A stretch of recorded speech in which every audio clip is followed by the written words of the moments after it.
Kalau buku ni ada masa saya SPM dulu, asalnya boleh dapat A+ dalam sejarah tu.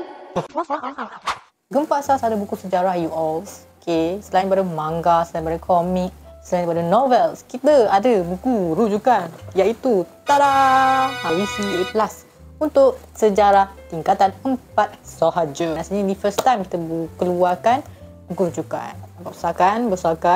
Sejarah dalam buku ni bukanlah sejarah yang kami cipta sendiri ya. Kami dipantau oleh guru-guru subjek sejarah dan memang dekat belakang ni dia dah tulis lah berdasarkan dokumen standard kurikulum dan pentaksiran. Maksudnya mengikut silibus lah.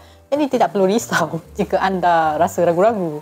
Tiba-tiba Gempa Asas ada buku rujukan. Selalunya buku sejarah ataupun buku rujukan sejarah ni banyak teks sahaja. Jadi ini adalah versi daripada Gempa Asas. Dekat dalam ni semua macam berkala tau. Lepas tu dah ada mengikut point-point, dah ada mind map. Dan ada juga beberapa peristiwa-peristiwa tertentu yang kita adaptasikan dalam bentuk komik.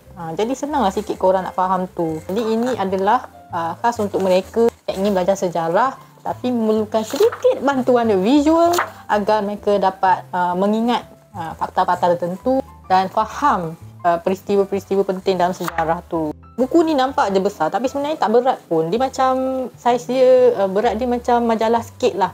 Tak adalah macam kurang angkat tu. Rasa macam nak pergi exercise ke. So boleh je nak baca macam ni. Instead of letak atas meja ke baca sambil baring ke pun boleh juga. Sebab memang sangat-sangat convenient. Semoga buku ini membantu korang untuk mengulang kaji dan semoga korang lulus dalam subjek sejarah. Amin. Selamat beli.